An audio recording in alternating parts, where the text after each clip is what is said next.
the part for Miracle on 34th Street? Gosh, I don't remember.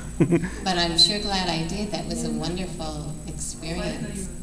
Miracle on 34th Street, for those of you who aren't familiar, you've heard of the show before. The original was Natalie Wood, wasn't it, Natalie? Yeah. And they've made some remakes.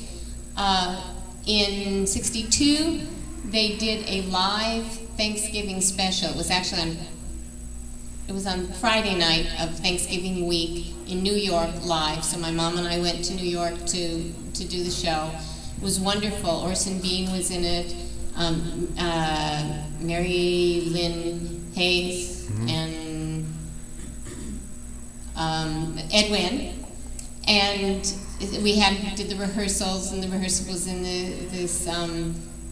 the studio above a deli, and you smell the potato knishes come up, and all of these memories are with me for it. And Thanksgiving evening we had our dress rehearsal, so we couldn't have Thanksgiving dinner that night. So we had TV dinners of turkey in our dressing room. The show was done live on Friday night. And part of the contract that they had enabled to do it, because the property was owned by whoever owns Miracle on 34th Street, was that they could only show it once, and it could never be replayed again.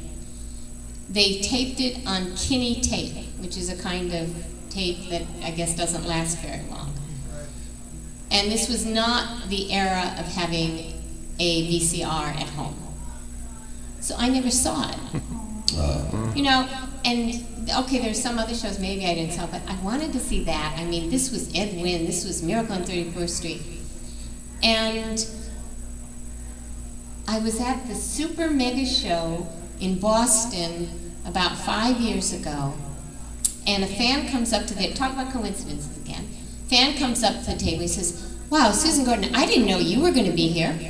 Totally didn't know, and he starts telling me all things about my history that I didn't even remember, and he says, and the Library of Congress has a copy of your Miracle on 34th Street. I said, what?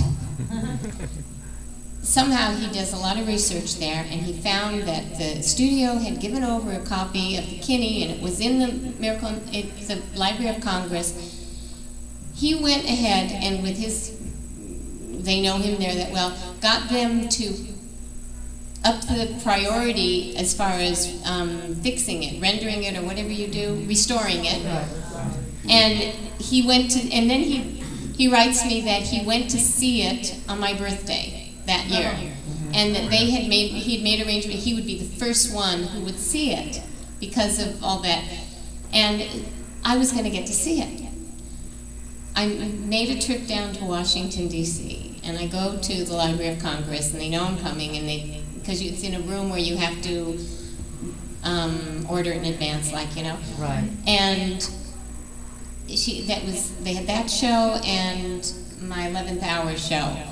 So she hands me the two tapes, and I'm holding them there, and I start to cry, and I said, you have no idea what this means to me. And I saw it for the first time since Isn't it wonderful? Part of your life? Somebody comes out of nowhere.